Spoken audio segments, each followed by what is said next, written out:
हमारे मन में गंदे विचार क्यों आते हैं? हम नहीं चाहते पर फिर भी हमारे मन में गंदे विचार आते रहते हैं। लेकिन क्यों मन ही हमारा सबसे बड़ा दोस्त है और मन ही हमारा सबसे बड़ा शत्रु है?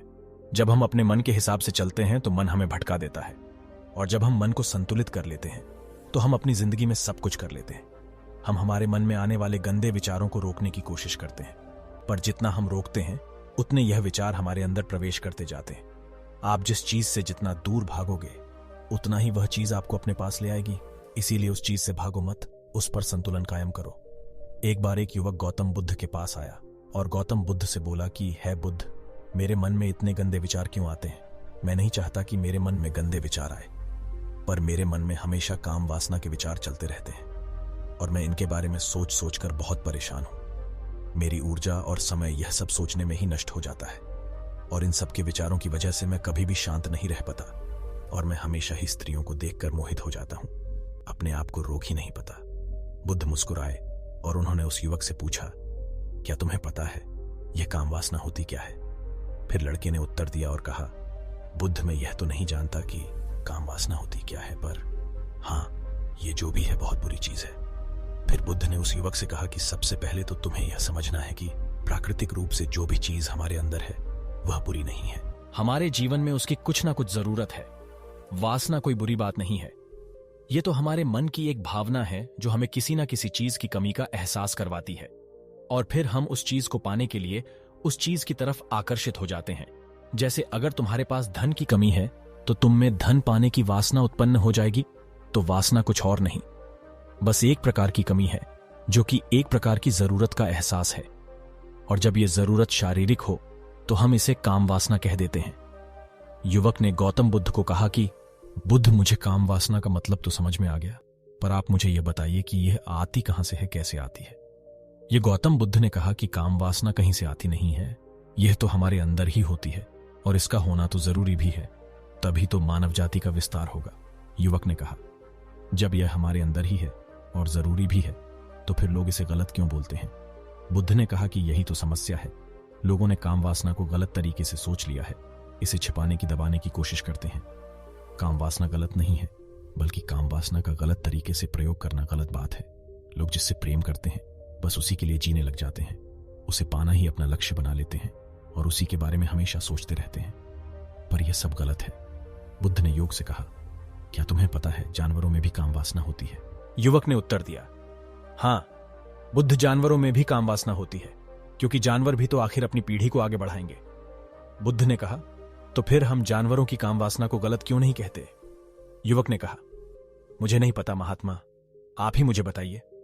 गौतम बुद्ध ने कहा कि जानवर अपनी काम वासना का प्रयोग आनंद प्राप्ति के लिए नहीं करते, वह तो सिर्फ संतान उत्पन्न करने के लिए काम वासना का उपयोग करते हैं।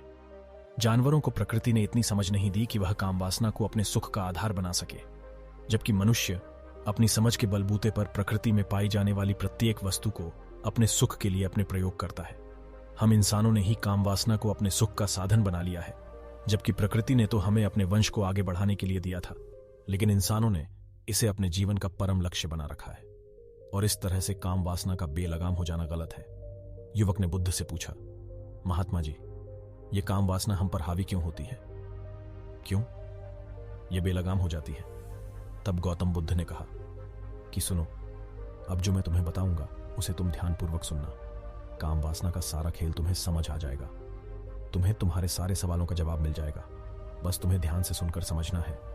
फिर गौतम बुद्ध युवक को बताना शुरू करते हैं। एक बार की बात है, एक आश्रम में गुरु और उनके शिष्य रहा करते थे। वे रोजाना आश्रम के बाहर स्थित गांव में भिक्षा लेने के लिए जाते थे। उस आश्रम का एक शिष्य जिस गांव में भिक्षा लेने जाता था, उस रास्ते में एक नदी पड़ती थी। वह रोज उसी रास्ते से भिक्षा लेने जाता था। एक दिन उसने देखा कि एक लड़का पेड़ के पीछे छिपा है। वह उस लड़के के पास गया और उससे जाकर बोला, भाई, तुम इस पेड़ के पीछे छिपकर क्या देख रहे हो? लड़के ने कहा, अरे तुझे नहीं दिख रहा क्या कि मैं क्या देख रहा हूं? तब शिष्य ने नदी की तरफ देखा तो वहां पर कुछ लड़कियां पानी भर रही थीं। वो लड़कियां 14-15 साल की होगी। तब शिष्य ने उस लड़के से कहा, अरे भाई, वहां पर तो लड़कियां पानी भर रही हैं, इसमें छिपकर देखने वाली क्या बात है? तब वो लड़का शिष्य की तरफ देखकर उससे कहता है, अरे पागल, तुम्हें दिखाई नहीं दे रहा क्या कि कैसे यह परियां नदी से पानी निकल रही है? जरा उनकी अदाओं को तो देखो, उनके कोमल शरीर को देखो, उनकी पतली कमर मटके को उठाते समय बल खाती है और उनके बाल उनकी कमर पर कैसे लहरा रहे हैं, मानो सुंदरता बिखरी पड़ी हो। शिष्य ने फिर नदी की तरफ देखा और इस बार वह इसे देखता ही चला गया। अभी तक तो कुछ भी नजर नहीं आ रहा था और वह बिल्कुल निर्भय था। उसे किसी भी बात का कोई डर नहीं था, लेकिन अब वो छिपने लगा और उन लड़कियों को देखने लगा जैसे उसने कोई अपराध कर दिया हो। और जब वो छिपकर उन लड़कियों को देख रहा था, तभी वो अचानक अंदर से कौंप गया और उसने कहा कि ये मैं क्या कर रहा हूं? मैं जो कर रहा हूं वो सही नहीं है, मुझे यहां से चले जाना चाहिए। और फिर वह जल्दी से वहां से चला गया। वो आश्रम पहुंच जाता है। आश्रम जाकर वो अपने कार्यों में लग गया, लेकिन जो अभी वह देख कर आया था वही उसकी आंखों के सामने बार बार आ रहा था। उसके मन में वही दृश्य चल रहा था। उसका मन वही सब कुछ देखने के लिए लड़ाई हो रहा था। उसका किसी भी काम में मन नहीं लग रहा था। सुबह होते ही वह रोज जल्दी ही भिक्षा के लिए आश्रम से निकल जाता और उसी नदी के पास वाले पेड़ड के पास जाता, जहां पर वह लड़का पहले से मौजूद रहता था। उसके साथ मिलकर लड़कियों को छुप छुप कर देखता था। अब वह रोज ऐसा करने लग गया। यह उसके रोज का काम हो गया। अब उस शिष्य का मन किसी भी काम में नहीं लगता था। वो हमेशा ही किसी न किसी प्रकार के विचार में उलझा रहता। वो आश्रम के कार्यों को भी ठीक ढंग से नहीं कर रहा था। न वो ठीक से सो पाता था, न वो ठीक से खाना खा पाता था। उसका मन बेचैन सा रहता था। उसका मन बार बार उन लड़कियों के सौंदर्य को देखने के लिए लालायित करता था। जब गुरु भिक्षा देते तब भी उस शिष्य का मन कहीं और विचारों में खोया रहता था। गुरु ने अपने शिष्य की इन हरकतों को भांप लिया था। तब एक दिन गुरु ने शिष्य को अपने पास बुलाया और कहा कि आज से मैं भी तुम्हारे साथ भिक्षा मांगने चलूंगा। तुम और मैं साथ साथ भिक्षा मांगने चलेंगे। तभी सृजन गुरु को मना करते हुए बोला, नहीं गुरुदेव, आप परेशान क्यों हो रहे हो? मैं अकेला ही ठीक से भिक्षा मांग सकता हूं। गुरु ने शिष्य से कहा कि ठीक है, तुम अकेले ही भिक्षा मांगने जाओ। सृजन तुरंत वहां से भिक्षा मांगने के लिए निकल गया। शिष्य के जाने के बाद गुरु भी आश्रम से निकल गए और शिष्य का पीछा करने लगे कि वो कहां जाता है, किससे मिलता है। ये सब देखने के लिए उसके पीछे पीछे चलने लगे। थोड़ी दूर जाने के बाद गुरु ने देखा कि उनका शिष्य एक लड़के के साथ एक पेड़ के पीछे अपराधी की तरह छिपा हुआ है और छिपकर कुछ देख रहा था। गुरु भी अपने शिष्य के पीछे जाकर खड़े हो गए कि आखिर उनका शिष्य क्या देख रहा है, जिसे देखने के लिए वो पेड़ के पीछे अपराधियों की तरह छिपा पड़ा है। गुरु ने देखा कि उनका शिष्य पेड़ के पीछे छुपकर लड़कियों को देख रहा था, जो कि नदी से पानी भर रही थी। तभी गुरु ने शिष्य को कहा कि तुम क्या देख रहे हो? अपने गुरु की आवाज सुनकर वह शिष्य घबरा गया और उसके पसीने छूटने लगे। वह थर थर कांपने लगा, जैसे किसी चोर को चोरी करते समय रंगे हाथों पकड़ लिया हो। उसकी हालत खराब हो गई। वो कुछ भी नहीं बोल पा रहा था। दूसरा जो शिष्य के साथ था वहां से भाग गया। शिष्य घबराया हुआ था।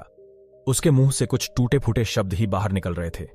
वो अपने गुरु से नजर भी नहीं मिला पा रहा था।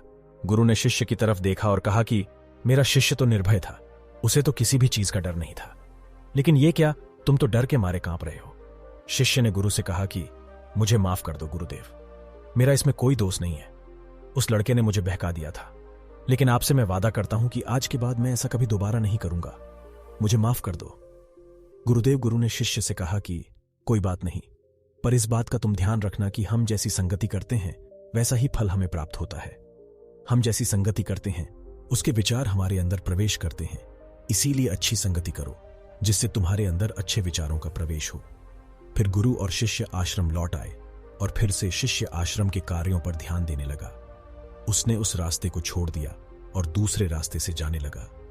वो अपने काम को ध्यान से करता, लेकिन धीरे धीरे उसके अंदर क्रोध उत्पन्न हो गया और फिर वो दूसरे हसन पर क्रोध करने लगा और बेचैन रहने लग गया। अब वो सही समय पर भोजन भी नहीं करता था। वो भोजन भी बहुत कम खाता था। एक रात गुरु शिष्य के पास आए और उसे बोले कि अब तक तुमने कितनी बार अपना वादा तोड़ दिया। यह सुनकर शिष्य अपने गुरु के चरणों में गिर गया और रोने लगा। रोते रोते ही उसने गुरु से कहा कि गुरुदेव, मैं कई बार अपना वादा तोड़ चुका हूं, फिर वादा कर लेता हूं, लेकिन हर बार मैं वादा तोड़ देता हूं। मेरा मन मेरे नियंत्रण में है ही नहीं। मैं बहुत कोशिश करता हूं कि मैं अपने मन से सारे बुरे विचारों को निकाल दूं, लेकिन मैं चाहकर भी ऐसा नहीं कर पा रहा हूं। फिर गुरु ने शिष्य को कहा कि चलो मेरे साथ। गुरु शिष्य को आश्रम के बगीचे में लेकर गए और शिष्य से कहा कि देखो, यहां पर कुछ नालियां बनी हुई है जिससे नदी का पानी इन पौधों तक आ रहा है और यह पानी एक निरंतर भाव से आ रहा है। क्या तुम इस पानी के बहाव को रोक सकते हो? शिष्य ने कहा कि हां गुरुदेव, मैं इस बहाव को रोक सकता हूं। फिर शिष्य ने मिट्टी उठाकर उस नाली में डाल दी। वो पानी थोड़ी देर के लिए रुक गया और फिर थोड़ी देर बाद उस रेत के ऊपर से पानी आ गया। गुरु ने शिष्य से कहा, अरे ये क्या, ये तो पानी रुका ही नहीं। फिर शिष्य ने कुछ कंकर पत्थर उठाकर उस नाली में डाल दिए और फिर थोड़ी देर के लिए पानी रुक गया। लेकिन फिर थोड़ी देर बाद ही उन कंकड़ पत्थर के ऊपर से पानी निकल आया। फिर गुरु ने कहा कि शिष्य, यह क्या हुआ, पानी तो फिर से आ गया। तुम तो बोल रहे थे कि तुम इसे रोक दोगे। क्या हम किसी काम को रोकना चाहे तो क्या हम उसे रोक नहीं सकते? तब शिष्य ने कहा, कोई बात नहीं गुरुदेव, मैं इस पानी को तो आपको रोक के दिखाऊंगा। फिर वह फिर से एक बड़ा सा पत्थर लेकर आया और उस नाली पर डाल दिया और पानी रुक गया। तब गुरु से कहा कि देखा गुरुदेव, मैंने कहा था ना कि पानी को मैं रोक दूंगा। मैंने पानी को रोक दिखाया, आपकी बात मैंने पूरी कर दी। गुरु मुस्कुराए और बोले, अच्छा जरा ध्यान से देखो, पानी रुक गया। क्या वो तो पीछे की नाली तोड़कर बाहर आ गया और अगल बगल से बह रहा है। और ध्यान से देखो, इस पत्थर के आगे भी आ गया और ये पानी अपना रास्ता बदलकर फिर से आगे की तरफ बह जाएगा। और फिर थोड़ी देर बाद ऐसा ही हुआ। फिर गुरु ने शिष्य को समझाया कि तुम्हारा हाल भी तो ऐसा ही चल रहा है। तुम बार बार प्रयास कर रहे हो, बड़े से बड़ा प्रयास कर रहे हो, पर हर बार तुम्हारा प्रयास टूट रहा है और यह हमेशा टूटता ही रहेगा। तुम कितना भी बड़ा पत्थर रख लो, लेकिन पानी तो अपना रास्ता बना ही लेगा। यह सब देखकर गुरु से कहा कि है गुरुदेव, क्या कोई तरीका नहीं है जिससे मैं गंदे विचारों से बाहर निकल सकूं और यह मेरे मन में आई नहीं। गुरु शिष्य को एक नदी के पास ले गए जहां से उस बगीचे में पानी आ रहा था। गुरु ने शिष्य से कहा, वो पानी इसी नदी से जा रहा है।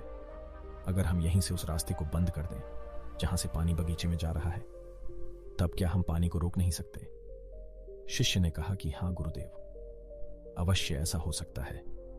मैं इस पानी को यहीं से बंद कर देता हूं, तब आगे की नाली में पानी जाएगा ही नहीं और फिर बगीचे में पानी जाएगा ही नहीं। फिर शिष्य ने नदी से जाने वाले रास्ते को बहुत मेहनत करके पत्थर और मिट्टी डाल डालकर बंद कर दिया और गुरु से कहा कि गुरुदेव, मैंने पानी को बंद कर दिया है, अब यह पानी बगीचे में जाएगा ही नहीं। तब गुरु ने कहा, शिष्य से अगर पानी बगीचे में नहीं जाएगा तो पेड़ पौधों को पानी कहां से मिलेगा?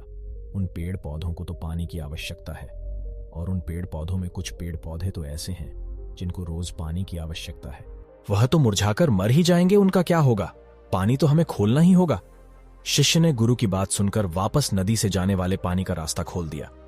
तब गुरु ने शिष्य से पूछा, शिष्य, अगर हम इस नदी के पूरे पानी को बगीचे की तरफ मोड़ दे तो क्या होगा?